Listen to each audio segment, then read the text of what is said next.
Hello guys, അപ്പോൾ എല്ലാവർക്കും സുഖമൊക്കെയാണെന്ന് വിശ്വസിക്കുന്നു. ഈ കാഴ്ചകളൊക്കെ ഞാൻ ഷോർട്സായിട്ട് ഇട്ടിരുന്നു. ഇവിടുത്തെ വീടും കാഴ്ചകളും ഒക്കെ കാണാൻ നല്ല രസമാണ്. ഇന്ന് നമ്മൾ ആറ്റിലേക്കാണ് പോകുന്നത് കേട്ടോ. എണ്ണയൊക്കെ തേച്ച് കുഴച്ച് വെച്ചേക്കുവാണ്. ആയുർവേദ ആശുപത്രിയിൽ നിന്ന് കിട്ടിയ എണ്ണയാണ്. മുടി വളരാനുള്ള എണ്ണയാണെന്നൊക്കെ പറഞ്ഞ് തന്നെയാണ്. അത് തേച്ച് പിടിപ്പിച്ചേക്കുവാണ്. അപ്പം ബാക്കി കാഴ്ചയിലേക്ക് പോകാം. ഏകദേശം ഉച്ചയൊക്കെ കഴിഞ്ഞു കേട്ടോ. എന്നാലും ഞങ്ങളങ്ങ് പോവാണ്. ആറ്റിൽ പോയി കുളിക്കാൻ തന്നെയാണ് ഞങ്ങൾ ഇവിടേക്ക് എപ്പോഴും വരുന്നത് തന്നെ. അവിടെ പോയി കിടക്കുമ്പോൾ എന്തൊരു ആശ്വാസമാണെന്ന് അറിയാം ഗൈസ്. അപ്പം നമുക്ക് ആറ്റിലേക്ക് പോകാം കേട്ടോ. അതിനുള്ള ബക്കറ്റും തുണിയാണ്. തോർത്തെവിടെ? എൻ്റെ തോർത്തെവിടെ? എന്തുവാടേ? തോർത്തൊക്കെ തോളിലേന്തി ഞങ്ങൾ കുളിക്കാൻ പോവാണ്. ഇവിടുന്ന് നേരെ താഴോട്ട് ഇറങ്ങിയാൽ നമ്മുടെ കക്കാട്ടാറാണ് കേട്ടോ. അപ്പം അവിടെ ഇഷ്ടം പോലെ വെള്ളമുണ്ട്. നല്ല തണുത്ത വെള്ളമാണ്. തണുത്ത വെള്ളം എന്ന് പറയാൻ കാരണം എന്ന് വെച്ചാൽ നമ്മൾ കറണ്ട് ഉൽപ്പാദനത്തിന് ശേഷം തുരങ്കത്തിൽ കൂടെ വരുന്ന വെള്ളമാണ്. അതുകൊണ്ട് നല്ല തണുത്ത ഐസ് കട്ട പോലത്തെ വെള്ളമാണ്. എനിക്ക് പിന്നെ ഈ തണുപ്പുള്ളതിന് നല്ല അലർജി ഉണ്ട്. കാരണം ഈ തണുപ്പ് കുറേ നേരം കടന്നു കഴിയുമ്പോൾ ദേഹമെല്ലാം ചൊറിഞ്ഞതായിരിക്കും. അങ്ങനെയൊക്കെ നിങ്ങൾക്ക് അസുഖമുണ്ടോ ഗൈസ്? ഞാനിപ്പോൾ 2-3 പേർക്ക് അറിഞ്ഞിട്ടുണ്ട് ഇങ്ങനെ ഒരു അസുഖം ഉണ്ടെന്ന്. എനിക്ക് മാത്രമല്ല ഈ ഒരു അസുഖം ഉള്ളത്. അതെ, ഇതുവഴി താഴോട്ടിറങ്ങിയാണ് പോകേണ്ടത് കേട്ടോ. ഞങ്ങളിപ്പം ഈ റോഡിൽ നിന്ന് ഇങ്ങനെ ഇറങ്ങി താഴോട്ടാണ് പൊയ്ക്കൊണ്ടിരിക്കുന്നത്. ബക്കറ്റും കയ്യിൽ എന്തി പോകുന്നുണ്ട്. അവിടെ 2 ചെമ്പരത്തിപ്പൂ ഉണ്ടെങ്കിൽ പറിച്ചോ കേട്ടോ, നല്ലതാ. എന്തിനാന്ന് വെച്ചാൽ ഏട്ടന് ചെവി വെക്കേണ്ട സമയം കഴിഞ്ഞ് അതിക്രമിച്ചിരിക്കുന്നു. നമുക്ക് ഇവിടെ നിന്ന് ആറ് കാണാം കേട്ടോ. അതുകൊണ്ട് ആ പച്ചവെള്ളം കണ്ടോ, പച്ചവെള്ളം ഒഴുകുന്നത് അതാണ് ആറ്. ഇത്രയും ഡിസ്റ്റൻസേ ഉള്ളൂ. ഇവിടെ വന്നു കഴിഞ്ഞാൽ നമുക്ക് രാവിലെ വൈകിട്ട് ഉച്ചയ്ക്ക് എപ്പോൾ വേണേലും പോയി കുളിക്കാം. പിന്നെ ഈ ഒരു വൈകുന്നേരം സമയമാകുമ്പോഴത്തേന് എല്ലാവരും കുളിക്കാൻ വരുന്നൊരു സമയമാണേ. പൂന്തോട്ടത്തിൽ ഇങ്ങനെ ചെമ്പരത്തി പൂ വിടർന്ന് വീമ്പലിച്ച് നിൽക്കുകയാണ്. അപ്പോൾ ഈ പൂവെല്ലാം പറിച്ച് ഇലയും പറിച്ച് നമുക്ക് ആറ്റിപ്പോയി നാച്ചുറൽ ഷാമ്പു ഉണ്ടാക്കണം കേട്ടോ. അതിന് വേണ്ടിയിട്ടാണ്. ഒരു ചേട്ടൻ ഇവിടുന്ന് ചക്ക പറിച്ചായിരുന്നു കേട്ടോ. ആ ചക്ക പറിക്കുന്നതുകൊണ്ട് വായി നോക്കി നിർത്തുന്നത് കൊണ്ടായിരിക്കും ചേട്ടൻ പറഞ്ഞു ഞാൻ പറിച്ചതിൻ്റെ പകുതി ഒരു ചക്കച്ചോള തരാം എന്ന് പറഞ്ഞിട്ടാണ് ആ ചേട്ടൻ കയറിപ്പോയത്. അതിൻ്റെ ആശ്വാസത്തിൽ ഞങ്ങൾ വീണ്ടും ആറ്റിലേക്ക് പോയി. ആയുധങ്ങളൊക്കെ ആയിട്ട് നമ്മൾ ആറ്റിലേക്ക് പോവാണ്. ഇവിടെ ഞങ്ങളുടെ കുഞ്ഞമ്മയുടെ വീടാണ് കേട്ടോ. അപ്പോൾ ഞങ്ങൾക്ക് ഇവിടെ വന്ന് നിന്നാൽ എപ്പോഴും കുളിക്കാം. അതുകൊണ്ടാണ് ഞങ്ങൾ ഇവിടെ എപ്പോഴും നിൽക്കുന്നത്. ഞങ്ങളുടെ അവിടെ വെള്ളത്തിന് ക്ഷാമം ഉണ്ടെങ്കിലും ഇവിടെ നമുക്ക് ഇഷ്ടം പോലെ ലാവിഷായിട്ട് വെള്ളമാണ്.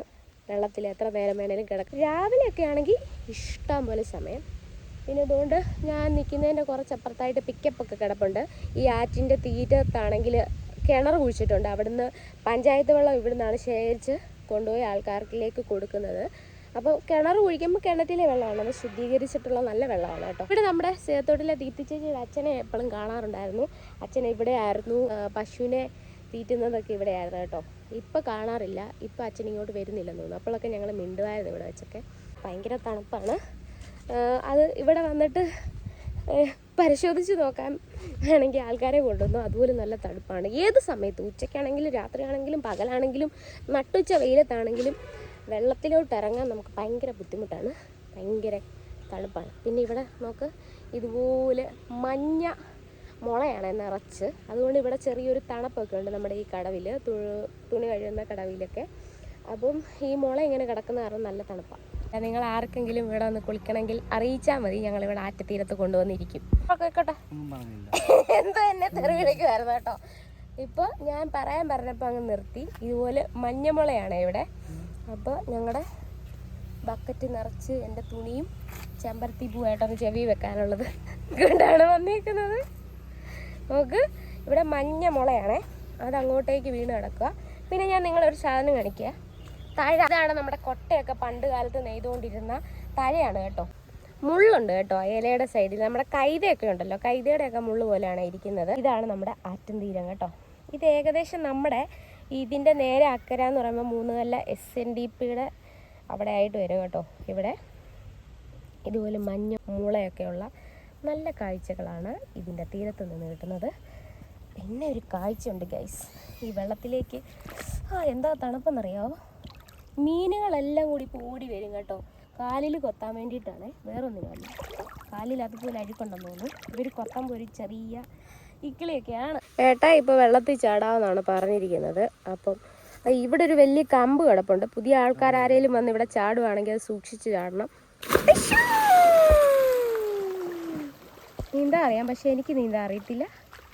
വലിയ സങ്കടമുണ്ട് ഗൈസ്, എനിക്ക് നീന്താൻ അറിയത്തില്ല. ഇവിടെ വന്ന് ചുമ്മാ മുങ്ങാൻ മാത്രമേ എനിക്ക് അറിയത്തുള്ളൂ. നീന്താൻ അറിയുന്നവർക്ക് നല്ല തണുപ്പുള്ള നല്ല വെള്ളത്തിൽ. നിങ്ങൾക്ക് അറിയാവുന്ന ആരെങ്കിലും സേത്തോട്ടിലുണ്ടെങ്കിൽ ചോദിച്ചു നോക്കൂ. ഈ വെള്ളത്തിന് ഭയങ്കര തണുപ്പാണ്. അവിടുന്ന് വെള്ളം ഒഴുകി ഇങ്ങോട്ടേക്ക് പൊക്കോണ്ടിരിക്കുക കേട്ടോ. ഇവിടുന്ന് ഇതുവഴി ഇങ്ങനെ ഒഴുകി താഴോട്ട് പോകും. മീനുകളെല്ലാം ദാ ഇതുപോലെ വന്ന് കാലിൽ കുത്തും കേട്ടോ. ഇവിടുത്തെ ഒരു പ്രത്യേകത അതാണ്, നമുക്ക് ഫ്രീ ആയിട്ട് കാലിൽ ഫിഷ് തെറാപ്പി ചെയ്യാം. ഇവിടെ ഉണ്ട്, അവർക്കൊരു പേടിയും ഭയമായിട്ട് ഇങ്ങനെ നിൽക്കുക കേട്ടോ. ഒന്ന് കടിച്ച് സെറ്റായി കഴിഞ്ഞാൽ പിന്നെ എല്ലാവരും ഒന്നിച്ച് വന്നങ്ങിരിക്കും കേട്ടോ. കണ്ടോ, എല്ലാവരും ഒന്നിച്ച് വന്നിരിക്കുന്നുണ്ടോ? ഇനി നമുക്ക് പ്രകൃതിദത്തായ ഷാമ്പു ഉണ്ടാക്കാം. അതിനായിട്ട് നമ്മുടെ ചെമ്പരത്തിയിലയും പൂവൊക്കെ നമ്മൾ പറിച്ചുകൊണ്ടാണല്ലോ വന്ന വഴിക്ക് വന്നത്. അപ്പം അത് നന്നായിട്ട് കല്ലിലിട്ട് നന്നായിട്ട് ഉരയ്ക്കുക, അല്ലെങ്കിൽ വേറൊരു കല്ലെടുത്ത് ഇതിനെ ചതച്ചെടുത്താലും മതി. നമുക്കിപ്പോൾ അങ്ങനെ ഒരു കല്ല് കിട്ടാഞ്ഞിട്ടാണ് നമ്മളിങ്ങനെ കല്ലിലിട്ട് ഉരച്ചെടുക്കുന്നത് കേട്ടോ. സൂക്ഷിച്ച് ചെയ്യണം, അല്ലെങ്കിൽ കൈ മുറിയാനുള്ള വളരെ സാധ്യത കൂടുതലാണ് കേട്ടോ. അതിനുശേഷം നമുക്ക് ഇതുപോലൊരു പേസ്റ്റ് രൂപത്തിൽ കിട്ടും. ഇത് നമ്മൾ ഒന്നിൽ തുണിയിൽ അരിച്ചെടുക്കുക, അല്ലെങ്കിൽ ഞാൻ ഈ ചെയ്യുന്ന പുതിയ ടെക്നിക്ക് നിങ്ങൾക്ക് യൂസ് ചെയ്യാം. ഒരു വാഴയില എടുക്കുക, നമ്മുടെ ഈ അരച്ച് വെച്ചിരിക്കുന്ന സാധനം ഇലയിലേക്ക് വെക്കുക, രണ്ട് സൈഡായിട്ട് മടക്കി ഇതുപോലെ ഒരു കോൺ ഭാഗം കിട്ടും. അതിൽ നമുക്ക് ഈ ജ്യൂസ് മാത്രം കിട്ടും. ഇല അരച്ചതൊന്നും അതിനകത്ത് വീഴത്തില്ല, നമ്മുടെ തലയിലെ ഇലയൊന്നും പറ്റി പിടിച്ചിരിക്കത്തില്ല. ആഴ്ചയിൽ 2 തവണയെങ്കിലും ഇങ്ങനെ നമ്മുടെ മുടിയിൽ തേച്ച് കൊടുക്കുന്നത് നമ്മുടെ മുടിയിലെ താരനകറ്റാനും പുതിയ മുടി വളർന്നു കിട്ടാനും ഒക്കെ വളരെ നല്ലതായിട്ടുള്ള പ്രകൃതിദത്തായ ഷാമ്പു കൂടിയാണ്. അങ്ങനെ തലയൂട്ടിയിൽ നല്ലതായിട്ട് തേച്ച് പിടിപ്പിച്ചതിന് ശേഷം 10-15 മിനിറ്റ് വെയിറ്റ് ചെയ്യുക. അതിനുശേഷം നല്ലതായിട്ട് ഒഴുക്കുള്ള വെള്ളത്തിൽ കഴുകി കളഞ്ഞാണ് ഏറ്റവും ഉത്തമം. അങ്ങനെ ഞങ്ങളുടെ ഇന്നത്തെ കുളി അവസാനിച്ചിരിക്കുന്നു ഗൈസ്. വീട്ടിലേക്ക് മടങ്ങാണ്. ഏട്ടാ ഇതാ മുന്നിൽ പോകുന്നു. അപ്പോൾ ഇത്രയേ ഉള്ളൂ. അപ്പോൾ എൻ്റെ ചാനൽ സബ്സ്ക്രൈബ് ചെയ്യാനും ലൈക്ക് ചെയ്യാനും കമൻറ്റ് ചെയ്യാനും ഒന്നും മറക്കില്ലേ. Bye bye.